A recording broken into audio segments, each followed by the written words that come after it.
Why? One zikri. La ilaha illallah, Allahu Allah. La ilaha illallah, Allahu Allah. Hey. Allah, la ilaha illallah, Allahu Allah. La ilaha illallah, Allahu Allah. La ilaha illallah, Allahu Allah. La ilaha illallah, Allahu Allah. La ilaha illallah, Allahu Allah. La ilaha illallah, Allahu Allah. La ilaha illallah, Allahu Allah. La ilaha illallah. Wanda suke zaune nan ba za su iya tashi ba.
Actually, ni na hawo sana lamdo to. Wala.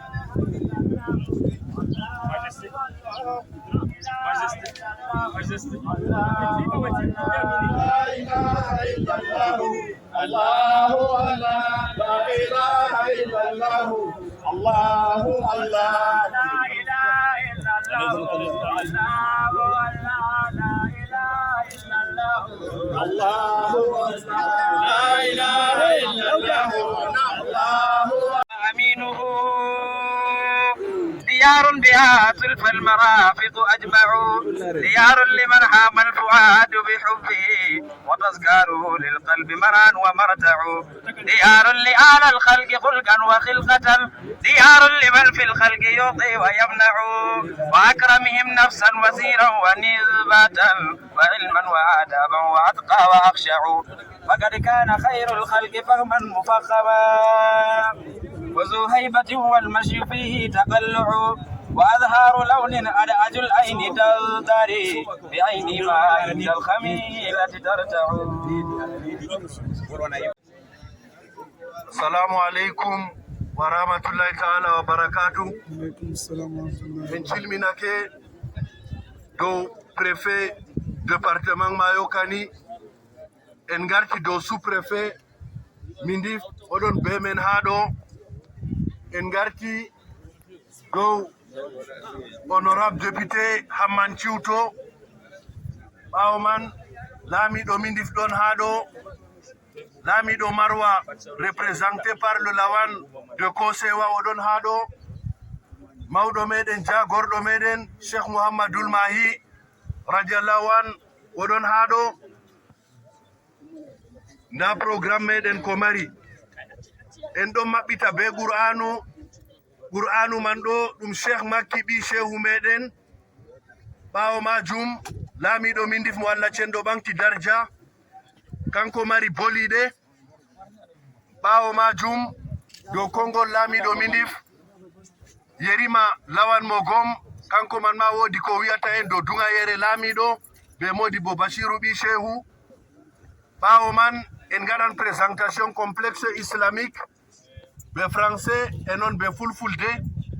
Ɓawo man Goni Abdoul Malik wodi kanko man ko tammi wigo en mot de l'autorité honorable député Hamman Ciwto kanko man ɗo bo wodi ko tammi wigo en to ɗum timmi Shehu meɗen mawɗo kanko man waɗana en do'a keɗitoɗen boliɗe ha mako. Le programme prévoit la lecture du Saint-Coran par Cheikh Maki. Suivra le mot de l'autorité traditionnelle, Sa Majesté le Lamido de Mindif, et par sa permission, le Lawan de Mogom. Suivra le mot de bienvenue de Modibo Bashirou, la présentation du complexe islamique de Mogom par le professeur Modibo Yaya, le conseil des activités Goni Abdoul Malik, le mot de l'autorité qui sera lu par le député Hamman Ciwto, la doigt de clôture et la relance des activités par le cheikh Mohamedoul Mahi Hafizahullah Wara'a. Nous appelons le fils du cheikh pour la lecture du Saint-Coran.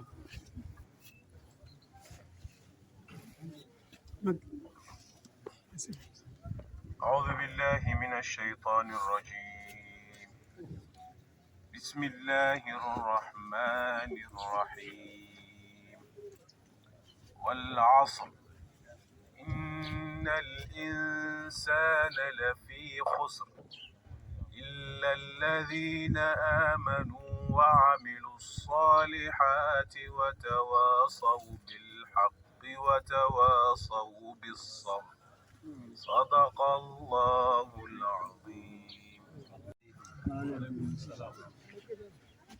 wala ko lamɗo ɓesdata dow deydey ko Modibo meɗen jangani en jonta ɗo. Minin kam si jaɓɓama Shehu garɗo ha meɗen ɗo na lesdi kam ɗum feere mum seyo man na Afrique ɗo fuu ɗo heewi ha dow meɗen. Komin tori Allah kam Allah jo'in lesdi Cameroun ɗo nder jam ko ɗume. Allah hisnu en fitinaji kalluɗi ɗo on min toroto nde wakkati man ɗo yawɗini luttuɗum kam wala ko min mbiyata fuɗɗi ɗum kam ha ɗo kam Allah hinnu ɗum Allah hokkum aljanna firdausi.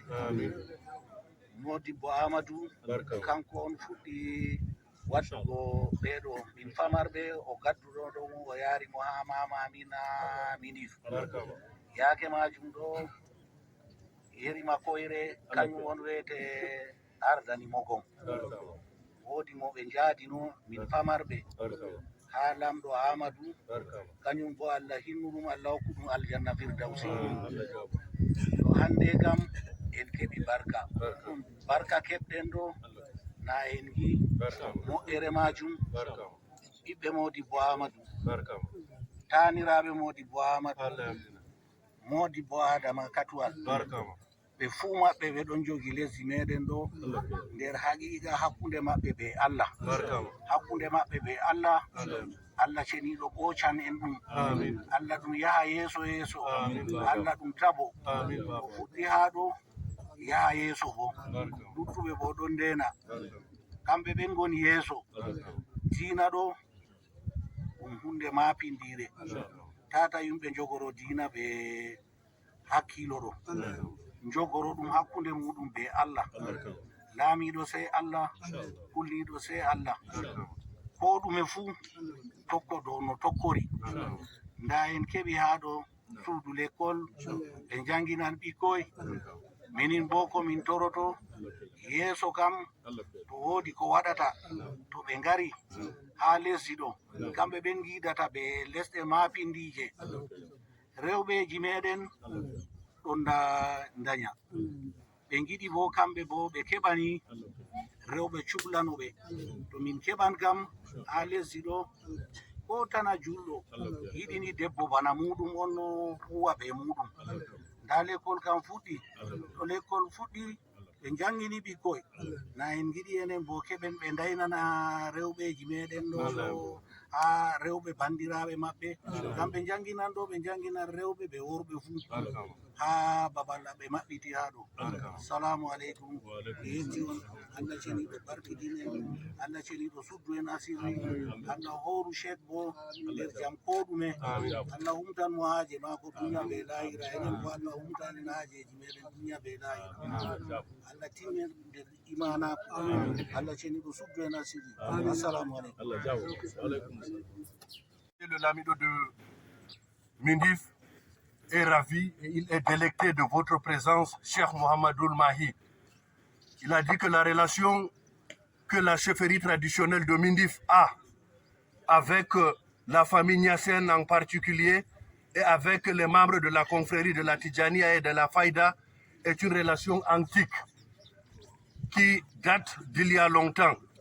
Il est ému par votre présence et il profite de cette occasion pour vous demander de faire une prière à l'endroit du Cheikh Amadou Mogom le regretté, qui est le fondateur, qui est la base de cette relation et qui est la base de l'existence de la Faïda à Mogom et dans le Mayokani.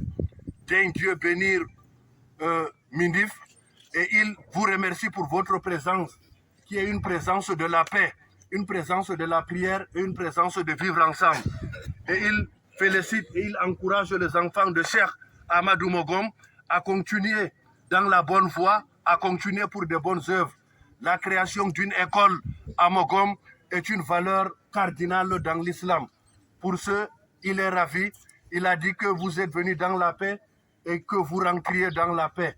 Il est délecté. Voilà le résumé de son discours.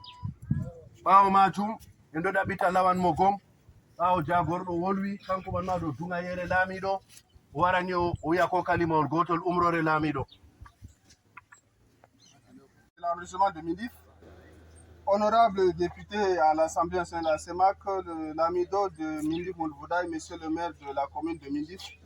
Vous allez voir que je suis un peu rapide parce que j'ai plus assez de temps. Vous allez m'excuser.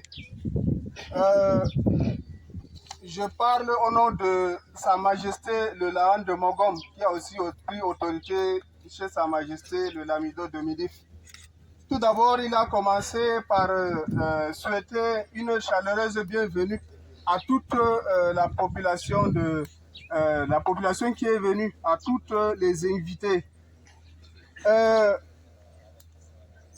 La bienvenue spéciale est souhaitée à notre invité d'honneur, Cheikh Mohamed Mahi Niass. Nous sommes ici réunis pour vous accueillir et nous vous réservons un accueil très chaleureux. Nous vous souhaitons en ces lieux et nous vous exprimons notre gratitude pour votre présence. Vous avez choisi Mogom pour venir. Merci beaucoup à Djaba Maha Mogom. Je profite aussi de l'occasion qui est placée pour le remercier pour avoir choisi notre village. Je remercie aussi ceux qui sont à la base de son arrivée ici. Je fais allusion aux enfants et aux petits-enfants de Baba Mogom, Cheikh Amadou Mogom. Nous sommes fiers pour votre travail. Merci pour tout ce que vous faites pour le village.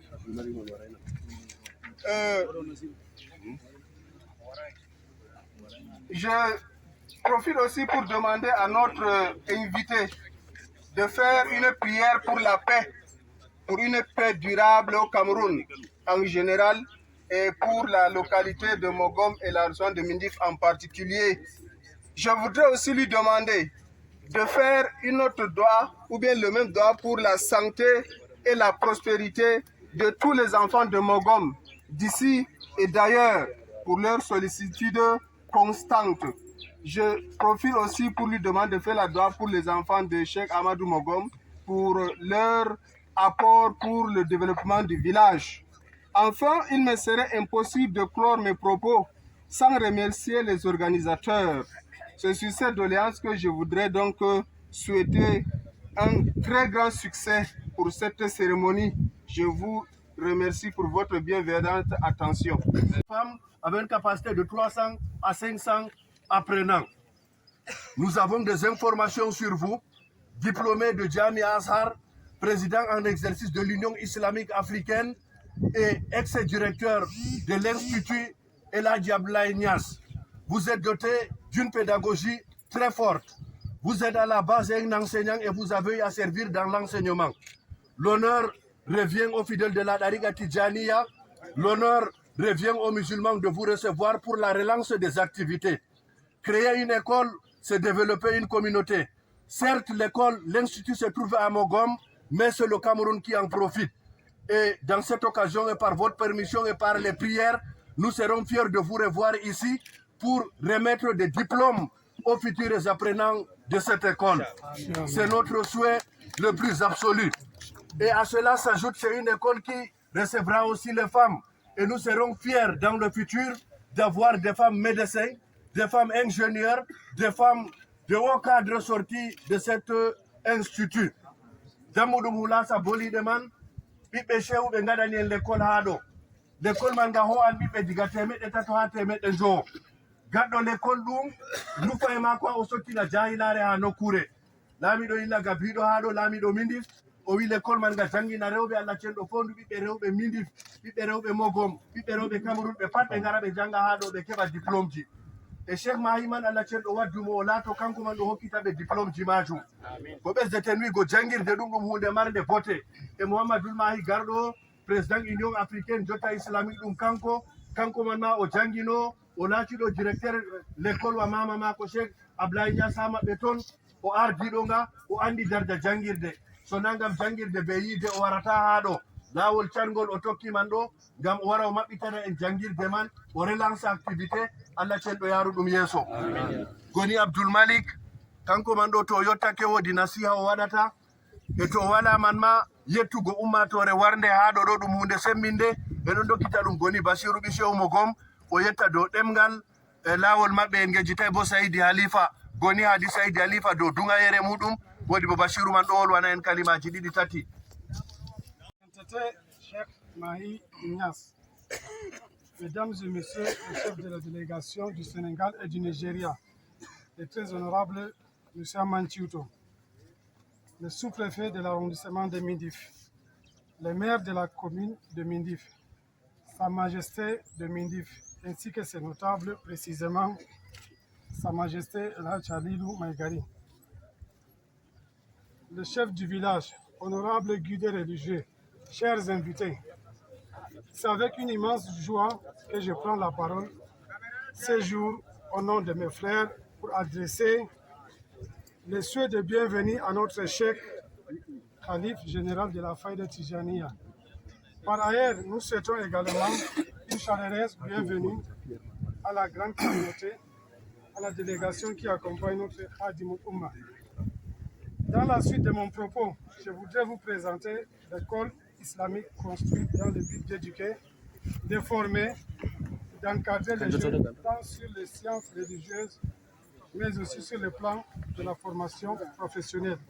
Ceci est la continuité des œuvres initiées par notre cher père, Cheikh Ahmad Nasrou Mogo. Notre grand cheikh, Maulana Cheikh Ibrahim Niasse avait fait de son cheval de bataille l'éducation et la promotion de l'agriculture. En effet, il avait formé des millions de jeunes dans le monde entier. Notre petite recherche nous a amené à savoir sur son 5e calife, en l'occurrence Cheikh Mahi Niasse, qui est notre invité d'honneur aujourd'hui.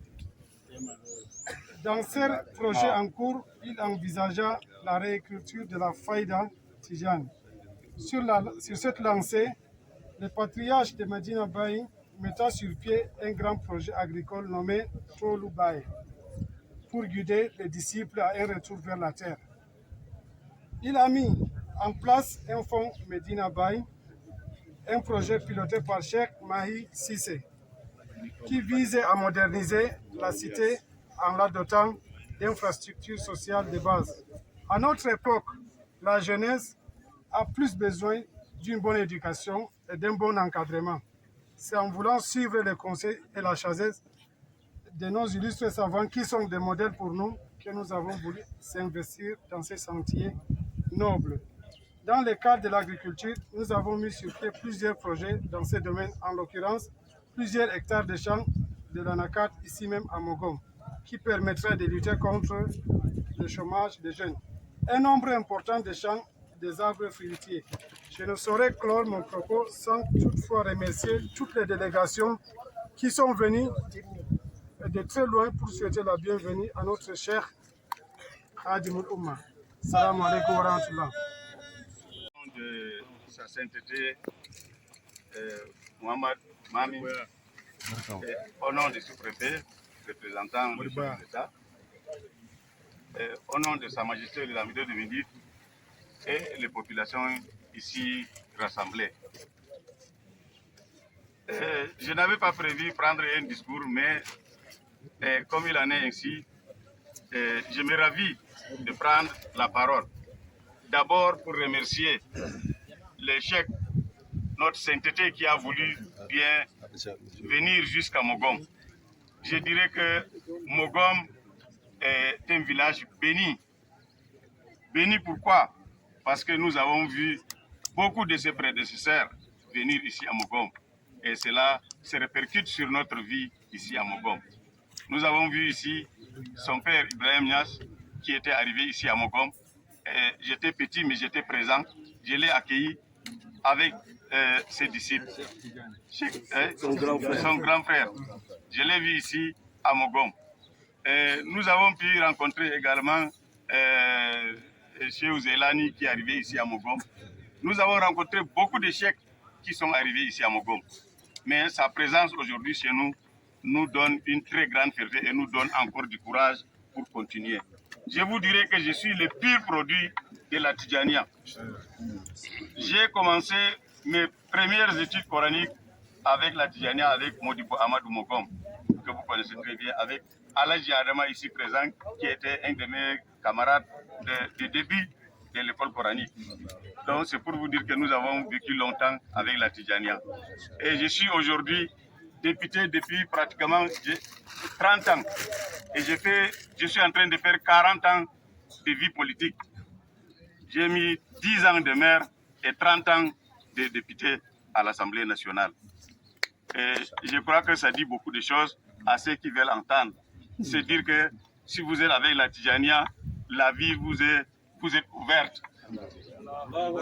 Ça, je le confirme à tous ceux qui veulent l'entendre. Et je dis merci à tous les Tidjaniens du monde. Et aujourd'hui, j'ai eu l'occasion de remercier son chef qui est ici devant moi. Et je vous dis merci, chef. Et je pense que ici à Mogom, si vous revenez la prochaine fois, vous trouverez que tout Mogom, comme ils le sont déjà, nous sommes déjà à 80% Tidjania et on le sera à 100% dans bien peu de temps. Je vous remercie. Pour le remerciement de Sa Majesté Lamido de Mindif, du sous-préfet de Mindif et des autorités, nous invitons notre cher Modibo Adama pour sa prise de parole. Par sa permission, le Goni Bachir.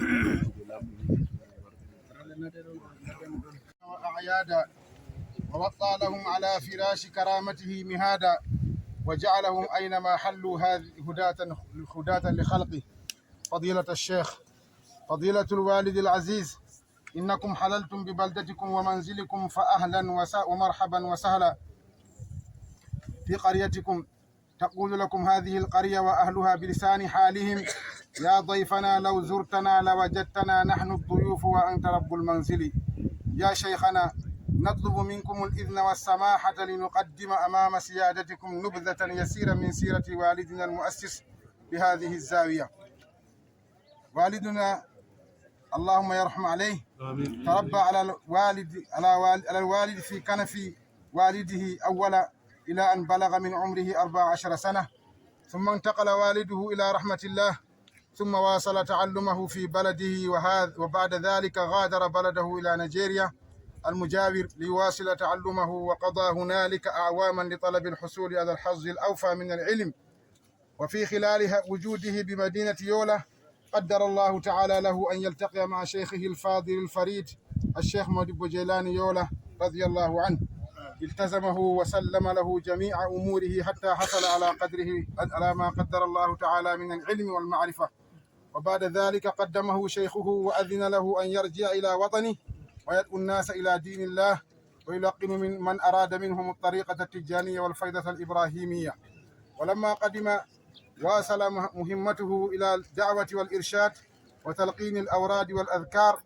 ومن أبرز هذه الدعوة فتح على يديه مدارس كثيرة. أود بسماحتكم أن أبسط في هذا الموضوع قليلا. كان الوالد من قبل 30 عاما إذا مر بهذا المكان يقف ويقول سيبني بهذا المكان إن شاء الله مدرسة يتعلم فيها أبناء المسلمين. وما قدره الله ذلك إلى أن انتقل إلى رحمة الله تعالى. ثم حقق الله للوالد مراده ومناه على يد حفيدين له البارين هما الحج أبو بكر والحج شيخ أحمد التجاني قد أقامهما الله مقام جدهما في الجد والغيرة لإحياء العلم ونفع المسلمين، فأنفق لبناء هذه المدرسة، جزاهم الله كل خير. وكما أوجه جزيل الشكر إلى أخينا الأكبر الشيخ آدم كتول طول الله عمره، أنشأ مدارس كثيرة هو أيضا. ومما لا يفوتني أن أذكر إن شاء الله أن شيخه المذكور اهتم به ورفعه حتى سلمه إلى صاحب الفيض رضي الله عنه، وأملاه محبة الشيخ حتى غرق في بحر حبه رضي الله عنه وصار يمدحه. ومن نماذج شعره في مدح الشيخ رضي الله عنه قال: أصحبكم حتى أكون خديمكم وأهزى بكم خيرا من الله وسلتي، ومن لي بكم حتى أكون جليسكم أخاذبكم في السر أسرار حضرتي، ومن لي بكم حتى أستوي في سفينة كالمامون فيها الولاية، مغمن في جسمي فؤادي بكولخ وغيري يراني حاضرا حال غيبتي، إلى آخر ما قال رحمه الله. ومما ينبغي أن أذكر لكم قصة لقائه أول مرة بصاحب الفيضة رضي الله عنه. كان منذ ما سمع بظهور صاحب الفيضة يتشوق للقائه، وأمره شيخه عدة مرات أن يتجهز لمرافقته إلى مدينة كولة لزيارة الشيخ، إلا أنه إذا ذهب إلى شيخه لذلك السفر لا يسأله شيخه عن سفرهما، وهو أيضا لا يسأل شيخه تأدبا. وفي مرة أخرى ذهب لزيارة شيخه فقط، لما وصل إلى يولة أراه الله رؤيا في المنام بأنه سافر مع شيخه إلى مكة المكرمة، ولقي بصاحب الفيضة في منى، وأنشد في الرؤيا قصيدة لا تقل عن 50 بيتا مطلعها: من المنايا إذ لقيت بالمنى برهام روح العالمين غوثنا. فلما أصبح كتب هذه الأبيات، ولما خرج شيخه ذهب إليه ليخبره بما رأى، وفاجأه الشيخ بأن قال له: ينبغي لك أن تذهب إلى أخيك الأكبر في جنبو وتودعه لكي يسافر إلى مكة للقاء صاحب الفيضة في منى، لتكون لك من مناك إذ لقيت بالمنى برحام روح العالمين غوثنا. وأنشده الشيخ مطلع قصيدته التي نظمها. وبهذا السفر التقى مع الشيخ في منى. أقف هنا وأطلب من سيادتكم العفو والسماح بالتطويل، وأوجه إليكم جزيل الشكر، وإلى رفقائكم من مدينة باي ومن ياوندي، إلى كل الحاضرين وإلى كل من يشاركنا في فرحتنا هذه، جزاكم الله كل خير. وفي الختام مولانا نسألكم أن تدعوا الله لقريتنا ومدارسنا وذرياتنا ورؤسائنا بالبركة والسلام. والسلام عليكم ورحمة الله تعالى وبركاته. خليفة شيخ نايبو باو himɓe tato yeeso maako kan ko nayam jooɗiɗo ɗum. Allah waddini mo haa calaaje men ɗo haa nokkuuje men ɗo, en gettira ɗum Allah. E sembe men waddatamo, dabare men waddatamo, Allah ni waddiri. Jomirawo ko wawa jaarugo mo haa toy waddi mo ɗo bo walay hasard, jomirawo kam ko watta hasard. Jomirawo waddi mo haa men ɗo be hikima rabbani, nani ɓe wolo Allah sew mum ɗo, ɓe wolo Allah sew mum. Tema hikima majum ni waɗi nde laddugo maɓɓe haa ɗo ɓe ngoni, hawti ɓe barka moɗon lamɓe minen. lamɓe hillaga kañum ɗum ɗo woto ɓe yiɓɓe hayru, ɓe yiɓɓe hayru. Nano lawit man warta nder men, nana dole wargo on ɗo kanko jooɗi ɗo. E les maako ɗo jooɗi ɗo, les maako ɗo miiko e kawtal baba Cheikh Mamadou Siraji Dine, miiko ɓi baba maako ɗum ɓi Cheikh Ibrahima. Keeɗuɗo ñaamum ɗo ɗum Cheikh Mamadou Moustapha ɗum ɓiiko. Keeɗuɗo haa to mo jooɗi janngi Qur'an ɗo ɗum ɓiiko Cheikh Mamadou Makki, ɗum ɓikkon sew. Ngam nane ma baba maɓɓe boɗo waɗa ɓe ni, inde Mouhamadou en man ɗuuɗi ha baba maɓɓe. وروي واسماؤه اعلام واشخاص ولدتي وما ما تراني فرسول ضمير. inde annabijo ɗo ngam yiɗgoma annabijo mi waɗi inde man ɗo bikkonam ɗum alamoje ɓalli bikkonam alamu ashkhasu illati وما تراني فرسول ضمير نجينا ضمير يا النبي صلى الله عليه وسلم يو كان من نونجيا جودي بدون دا شيخ محمد البشير ورنيلو لمتي بلودو ɗum ɓi saydi ali sise kamɓe on limanen kawla bawama ko on fuɗɗiti fayda ɗo ɓe chewu kañum arti yani wangingo ɗum laati dammugal majum jiɗɗo chewu fu chewu wi modiɓe duniya fuu ɓe ɓe murtani fuu o wi nda modibbo mon on oɗo baba oɗo o wi nda modibbo mon min bo min woni modibbo mako kanko bo min woni modibbo mako sidi ali to ɗo ɗum ɓi ko on joyi ɗo keduɗo nanu mako ɗo ɗum ɓeɗo wiyamo cheikh haj misri oɗo ɗum goɗɗo mawɗo ha men o ɓi cheikh mamadou misri jooɗiɗo ɗo min kam min ɗo andi yake mako yimɓe fuu bo modiɓe fuu andi yake mako ngam min kam diga min pamaro mi heeɓi deftere mako ɗo wiye inzar wa ifada ila bayi dini bi shahada o windi kayde mi arti larugo diga mi andamo to keɗɗo nanu mako ɗo cheikh babacar nies ɗum ɓi cheikh abdoullahi mawnu oɗo shagigeji mum dayimo kaymon khalifajo gawsu arandejo kaymon ɓiɗɗo mo gawsu a mawɗo ɓawa mako kanko sababu mako on to ndi en keɓe moƴƴi ha lesdi ɗo ha oɗo waɗi fuu laati hakkunde mako be cheikh mamadou siral din ɗo kamɓe woni waroɓe ha ɗo ɗum sababu maɓɓe ni en keɓi ɗum keɗɗo nanu mako ɗo ɗum ɓi cheikh barham ɗo laati o khalifa cheikh siri mbay ɗo ɗum ɓi ko on joɗɗo cheikh ahmad tidiani ɗo o cheikh siri mbay bo kanko arti jaggu askaruji ɓe bolwanta ɗo jottan nani modi o bachir en ɗolwa ɗo kanko arti jaggu ɗum ha gawsu to ɗo ɗum tani ko ɗum ɓi cheikh barhamu ɗo o gawsu on hokkimo laati o khalifa bamako diga zaman cheikh bamako eggiti cheikh siri mbay duuɓi ɗiɗi hakkunde on ɓe cheikh siri mbay eggiti en 73 75 mo gawsu eggiti to nde 73 ɗo cheikh siri mbay eggiti mama mako gawsu waɗi baba mako laati khalifa woodi arandeɗo ɗum mamadoul mahi nden tokkiɗo on cheikh barhamu to barhamu man on dañi oɗo keɗɗo nanu mako fayin en ɗon ɓe cheikh misri oɗo ɗum ɓe cheikh tidiani wul sayid o tanirawo cheikhul hadi ibne sayidi mawludou fall mo waɗi daroɗe ɓaleje ɗo keɗɗo nanu mako ɗo ɗo wiye cheikh abdoullahi ɗum ɓi cheikh jagorɗo men joɗɗo khalifa ɗo ngam wardi ɓe ɓi ko en nayo joɗiɗo ha les ɗo ɗo wiye sayidi ahmad cheikh ahmad ɗo o ɓi cheikh haj misri o tanirawo cheikh mahamadoul misri o ɓi joɗiɗo ɗo woodi momi laaray ha ɗo laati rais ansaruddin ɗo wiye barham sek kañum bo ɓe gardi to ɓeɗo on yaadoɓe ɓe cheikh kayefa ko woɗɗini ndamo kanko dari tirata ɗo kayefa ko woɗɗini jahangal mako kayefa ko fawni jahangal mako ha mogom hande en getti jawmirawo tabaraka wa taala nam zakartum en getti jawmirawo tabaraka wa taala jotta kam assalamu aleykum wa rahmatullahi taala wa barakatuh o wi bisimillahi o silmini ɗo meɗen o wi assalamu aleykum wa rahmatullahi wa barakatuh حيي هذا الجمع الكريم o wi oɗo hofna jamaare teddude nde ɗo الذين اجتمعوا kawtuɓe لتذكير حياة الإنسان في هذا الكون ماذا هو ngam ɓe siftindira himɓe kawtal men ɗo ngendam ɓi adama ɗum ɗume ngendam man mari haaje kanjum hawti en ha ɗo ومنذ قال الله لآدم يا آدم أنبئهم diga jawmirawo wi bawa men annabi adama o wi adama e yeccuɓe jawmirawo wimo ينفر رسالة الإنسان في هذه الحياة هو تعليم هي تعليم o wi diga nden ni nulal jawmirawo ha ɓi adama kam nde o wi annabi adama andinɓe wiɓe janginɓe on woni ambihum o wi nden kam ɗum ɗerewol ngol jangirde on nulal ngal jangirde on allah nulli nabiyullahi adama ha men o jangina en enen bo en jangina لهذا o wi ngam majum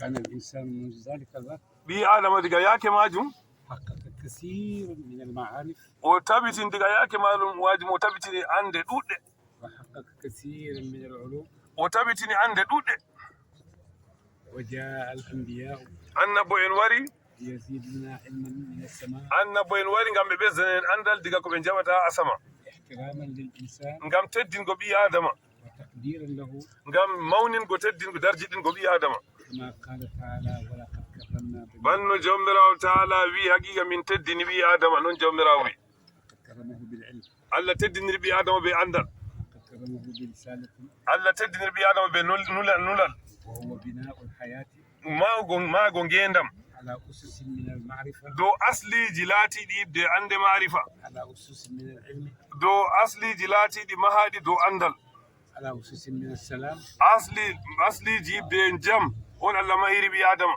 وبالعلم ɓe andal نصل ɓe andal ni en kewtorto إلى تحقيق السلام faago e tabitinki jam ɗo ɓe andal ngam to andal wala en majjuɓe en keɓata jonde jam يحس فيه الإنسان ɓi adama ɗo solana ɗum ويجد فرصة o heɓan bo fursa لإضافة شيء جديد o heɓano bo ferwere yani laafgo hunde wonde dow majum في حياة الإنسان. ha ngendam ɓi adama. مجلسنا هذا دليل o wi joɗorde meɗen ɗo jonde men ndeɗo ɗo ɗum dalila قادر o yani dalila bawɗe على بناء السلام dow maago jam kanjum jo'ini en ɗo وأن بالسلام ngam nde en gi en kawti en joɗini en wawan hawtugo tabitina jam ha lesdi يكون هذا الجمع الكريم ngam be jam on jamare nde ɗo hawtirta to jam walano en garanna woodi taweteɓe nan في السنغال diga sénégal ɓe ummi ɓe ngari ha men ومن موريتانيا diga mauritania woɓɓe ummi ngari ha men ha ɗo والنيجر diga niger himɓe uɓɓi wari ha ɗo كلهم اجتمعوا هنا. o wi ɓe fuu ɓe ngari ɓe kawti ha ɗo oɗo yiyaɓe himɓeji majum لو كان هناك خوف ما o wi to kulol gongol ɗon no jam walano ɓe garata لو كان هناك لا سلام ما كان o wi to jam walano kulol ɗon ni ɓe garata ولكن الحمد لله amma alhamdulillahi في كاميرون ha cameron ɗo في شعب كاميرون ha lesdi cameron himɓe cameron فيه خير hayru ɗon moƴƴere ɗon ha lesdi ɗo فيه حب سلام yiide jam ɗon ha himɓe lesdi majum فيه حب نفع yiidgo yani nafgo takle ɗon ha himɓe lesdi ɗo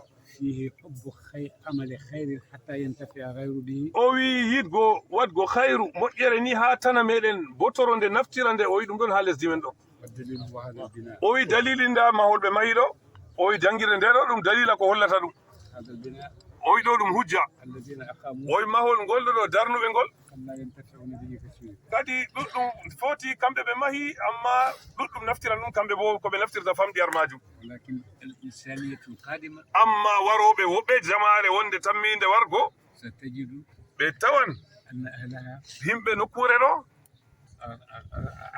أعدوا له ɓe siriyani ɓe yani yerindani ɓe ما يجعلون لأنفسهم حياة علمية كريمة. ɓe tawan warɓe saliɓe majum siriyani ɓe ko ɓe jangirta andal ngam ha ɓe latta ɓe yimɓe tedduɓe ɓe majum وقد قال أحدهم في حديثه haqiqa goto wi ha nder gewta muɗum أن هذا المجمع العلمي o wi pellel moɓorde nde andal ɗo مفتوح للشباب ɗum omtanama derki en ثم تدارك وقال والشابات nden o lori o hewtitini o wi ɓe ɓiɓɓe rewɓe fuu na worɓe tan o wi o nani ha wolde ndeɗo ɗo o wi modibbo moy lamɗo siga nam أن العلم ملك لجميع المسلمين nam lamɗo min ndif on wolwi ka o wi ngam ɗum julɓe fuu ɗo mari ɗum ɗo mardi ɗum رجالا andal kam worɓe be rewɓe fuu ɗo mardi ɗum لأن تعليم رجل واحد ngam andingo gorko goto هو أنك سيعلم رجلا مثله o andinan gorko goɗɗo accu kanko bo to andini moni o janginan goɗɗo لكن تعليم امرأة amma jangingo debbo بمعنى أنك علمت 100 إنسان o wi to a jangini debbo goto ban to a jangini ɓe temerre لأن المرأة nam ngam debbo أكثر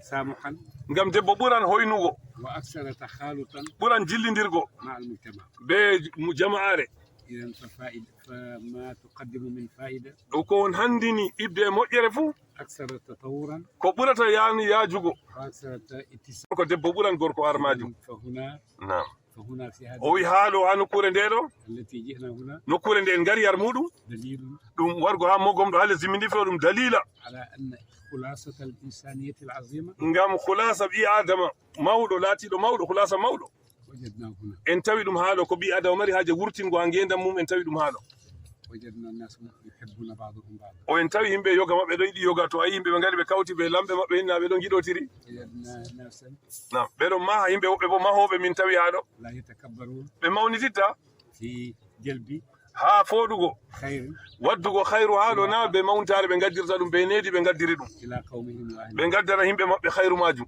وجلبوا هنا الشيخ إبراهيم. ɓe foɗi ha ɓe gaddi cheikh ibrahima hande haɗo ɓe tana maɓɓe جاءونا هنا ɓe ngari haɗo hande cheikh ibrahima mi nanayi woli konngol ɗo sey hande ko nasti lesdi ɗo mi nanayi woli banni o wi ngam nafugo bote har lesdi afrique har yimɓe afrique خاصة في هذه sakko ma nokkure nde ɗo hay joyi ɗo هذه المدينة sakko ma wuro ngoɗo ɗo التي حقا wuro ngo laatingo haqqan أنا أشهد oɗo seedi أن فيه سلام. o wi jam ɗon har pellel ɗo أن أهله يحبون السلام. o wi yimɓe pellel ɗo yimɓe yiɗɓe jam أن أهله يحبون الخير. yimɓe ɗo yiɗɓe hayru أن أهله يحبون نشر الإنسانية yimɓe العظيمة. ɗo ɓe giɗi sankidirgo insaniya adamin ke ko lattugo ɓi adama ngam ɓe teddinan ɓi adama ɓe andal ɓi adama teddorto ɗo mahol ɗo hollata en ɗum فلهذا nam ngam majum في هذا اليوم الكريم ها نيالو مار تدوندي هاندي ان كاوتيرو كريم في تاريخ الإنسانية ندي تدوندي ها تاريخ بي ادم نيالو مار تاغيدو يسجل تاريخ كريم في تاريخ العلم دم تاريخ بو دم تدوم ها تاريخ اندال نيالو مار هاندي ان كاوتيانو كريم في تاريخ النشر العلمي o wiɗum ñalowmaare teddude haa tarih sankitirgo anndal hannde ɗo وأحببتم o wi on giɗi أن يشهد ذلك on giɗi bolwaade ɗum seede غير أهل كاميرون tana yimɓe cameron seeda ɗum إنما غيرهم سيأتون ويشهدون o wi tana yimɓe cameron tammi wargo seeda ñalowmaare hannde ɗo ɓe tammi wargo seedina en ɗum السنغال ستشهد o wi sénégal seedanan en ɗum وموريتانيا ستشهد mauritanie seedanan en ɗum وغيرها من الذين جاءوا ɓe tana lesɗe ɗo ɗiɗi ɓe haa warɓe ɗo ɓe seedanan en ɗum كلهم سيعرفون ɓe fuu ɓe anndan أن كاميرون ɓe tammi ɓe faaman ɓe cameron ɗo أهل خير ɗum yimɓe hayru ɓe mboɗenga وأنهم يحبون السلام ɓe لأنفسهم yiɗɓe jam ɓe yiɗani koye maɓɓe jam ولغيرهم ha ɓe tana maɓɓe fuu ɓe yiɗani ɗum jam لولا محبة السلام sina ngam yiɗgo jam ɗo حقيقة هذا الجمع لا يمكن o wi haqiqa tan jamaare nde ɗo hemñintande hawta ha ɗo لأننا سنخاف o wi ngam min ɗo kula من السلاح ko balmi jotta وأصحاب أفكار ɓe moɓɓe fikiraji goɗɗi wara nasta nder men ko futtina goɗɗum nder meɗen كل هذا لولا أهل هذه القرية ko ɗum ɗo fuu sina ngam yimɓe wuro ngoɗo ɗo الذين عرفوا السلام ɓe andi jam ɗon ha ɗo on ɓe gaddi amin وتمسكوا بأجيال ɓen jogiti kosɗe yani gawargal jam majum كيف سيصوبوا هذا اللقاء o wi nden pottal man saɗanno amma ɓe andi jam ɗon ko ɓe gaddi ɓen majum waran tawa jam majum kuucan jam allah ɓesdan on hayru آمين في أعماقكم ha nder moɗon زادكم الله خيرا allah ɓesdan on hayru آمين في قلوبكم ha ɓerɗe moɗon آمين زادكم الله amin allah ɓesdan on hayru آمين في أرواحكم ha yonkiji moɗon زادكم الله خيرا allah ɓesdan on hayru آمين إنسانية ha insaniya moɗon آمين haqiqatan o wi حتى تكونوا ha on laata نموذجا on onon woni namousaj يقتدى بها ɗum yakete ɗum on laata on yimɓe yaketeɓe في حب السلام ha yiɗgo jam في حب الخير ha yiɗgo hayru في معرفة أن الإنسان ha anduki ɓi adama يجب دائما ɗo wajibani ɓi adama daim ha أن foroy يضيف شيئا جديدا o yetti ɓe ɗumani yimɓe maire en ɓe laamiɗo أهنئكم o wi oɗo seynira on بشعبكم be yimɓe moɗon لأن هذا الشعب هو ما يريده كل o wi yimɓe ɓe marɗon ha ɗo ɗo kamɓe yimɓe fuu giɗi député ɓe marɗon ha lesdi moɗon ɗo iri maɓɓe yimɓe fuu yelata yimɓe hukuma fuu iri maɓɓe yiɗi margo ngam ha waddana ɓe hayru banni o wi allah tabitin ɗum ha ɗo allah waɗi ɗum الله لكم allah luttu ɗum har moɗon لكم حبا في الخير allah ɓesdana on yiide hayru حبا في السلام allah ɓesdana on yiide jam حبا في جلب الخير allah ɓesdana on yiide fotgo hayru har ɗo إلى هذا المكان ha nokkure ndeɗo ɗo ha kala wakkati fuu ɓe zamanuru fuu amin amin amin amin amin ya rab amin amin amin ya rab amin amin yes آمين amin amin ya sayyidi آمين amin آمين amin آمين alhamdulillah أو عربية. هذه مؤسسة للمدرسة للدراسة وللعلم والمعرفة أنشأها الحاج بوبا حفيد الشيخ أحمد موغم والحاج الشيخ حفيد الشيخ أحمد موغم، ولكن قبل أن ينشئان هذا المبنى وهذه المؤسسة كان جدهما يتمنى بناء مثل هذا في هذا المكان، وقد حقق الله مراده وأمنيته، وحضر الشيخ محمد الماهي لتأسيس أو لافتتاح الرسمي لهذا المبنى. شكرا لكم. أخوكم محمد البشير بكري كاميرون، ممثل الاتحاد الإسلامي الكاميروني.